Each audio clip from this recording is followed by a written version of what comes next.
পবিত্র ঈদ উপলক্ষে নিত্য প্রয়োজনীয় সামগ্রী বিতরণ করেছে নিউ ইয়র্কের সামাজিক সংগঠন ভালো। এবার নিউ ইয়র্কের মেয়র জোরান মামদানি এই কর্মসূচির উদ্বোধন করেন।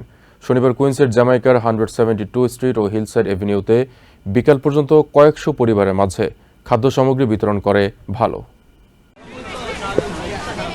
নিউ ইয়র্কের সামাজিক সংগঠন ভালো বেশ কয়েক বছর ধরেই ঈদের আগে সাধারণ মানুষের কাছে নিত্য প্রয়োজনীয় খাদ্য সামগ্রী তুলে দেয়। পর্যাপ্ত ও উন্নত মানের খাবার সরবরাহ করায় তা নেয়ার জন্য এখন আগের রাতেই মানুষের দীর্ঘ লাইন দেখা যায়। নিউ ইয়র্কের বাংলাদেশি কমিউনিটির শিক্ষার্থীরা ভালোর এই কাজে সহায়তা করেন। মানুষের উপকার করতে চাই, হেল্প করতে চাই, তার জন্য আমি ভলান্টিয়ার হিসেবে দাঁড়িয়েছি। আমরা আজকে ভালো থেকে বিরিয়ানির মশলা দিচ্ছি, আর এখানে আমাদের সল দেওয়া হচ্ছে। আমরা হালির মশলা দিচ্ছি, অনেক কিছুই দিচ্ছি, পেঁয়াজ, এরপরে চাল, ঘি, অনেক কিছুই আছে যেগুলো আমাদের দৈনন্দিন জীবনে লাগে। ভালোর এই আয়োজনে এবার নিউ ইয়র্কের মেয়র জোরান মামদানিও যুক্ত হন। তিনি নিজে মানুষের হাতে খাদ্য সামগ্রী তুলে দেন। আয়োজকরা জানান, ঈদের আগে সাধারণ মানুষের কাছে এই উপহার তুলে দিতে পেরে তারাও আনন্দিত। আমাদের কমিউনিটির একটু সাথে থাকার জন্য, তাদেরকে এই ঈদের জন্য একটু হেল্প করার জন্য, যারা মডার্ন ফ্যামিলি আছে আমেরিকাতে বা নিউ ইয়র্ক সিটিতে, তাদেরকে পাশে দাঁড়ানো, একটু তাদেরকে হেল্প করার জন্য। আমরা এখানে সব ধরনের ঈদের যত ধরনের প্রোডাক্ট লাগে, লাইক সেমাই, তারপর হচ্ছে আমাদের যে মশলাগুলা, পোলার চাল, হালিম মিক্স থেকে শুরু করে সব কিছু এখানে দেওয়া হয়। তো এটা আমাদের বাংলাদেশি কমিউনিটির জন্য অনেক অনেক বড় একটা হাত ভালো আমাদেরকে করে থাকে।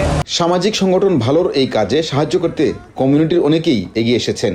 এই যে আমাদের অফিসে ঈদরা আসতেছে, ঈদরাকে সামনে রেখে আমরা ফুড ডিস্ট্রিবিউশন করতেছি, এবং আপনি দেখবেন পুরো নিউ ইয়র্ক সিটির অল অফিসিয়ালরা, ইভেন তো মেয়র জোরান মামদানি নিচে আসছে, নিজে ফুড ডিস্ট্রিবিউশন করছে আজকে। তো ভালো এই প্রোগ্রামগুলো অব্যাহত থাকুক, এবং প্রচুর ফুড আপনি সামনে গেলে দেখতে পারবেন।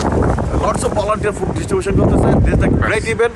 আমার মনে হয় আমাদের নিউ ইয়র্কের প্রতিটা জায়গায় এই ধরনের একটা প্রতিষ্ঠান থাকা উচিত, নন প্রফিট, যারা এভাবে মানুষের সাথে আমাদের কমিউনিটির বন্ডিং তৈরি করবে। Valo did this event to give back to the community. Valo is always constantly doing events, especially in the month of Eid. This is actually to give back to the community. We've ended over 400 people and families to give back. সুন্দর ব্যবস্থাপনায় কয়েক ঘন্টার মধ্যে কয়েকশো পরিবারের কাছে খাদ্য সামগ্রী তুলে দেওয়া হয়েছে। ঈদের আনন্দ সবার সাথে শেয়ার করতে জাতি, ধর্ম, বর্ণ নির্বিশেষে সবাইকে নিত্য প্রয়োজনীয় সামগ্রী দিচ্ছে ভালো এই কাজগুলো করে সবার কাছে আরও ভালো হয়ে তারা যেন নিজেদেরকেই ছাড়িয়ে যাচ্ছে। Pinaki Talukdar, TVN 24, new York. New York থেকে সম্প্রচারিত TVN 24 টেলিভিশন বিশ্বজুড়ে বাঙালির কণ্ঠস্বর।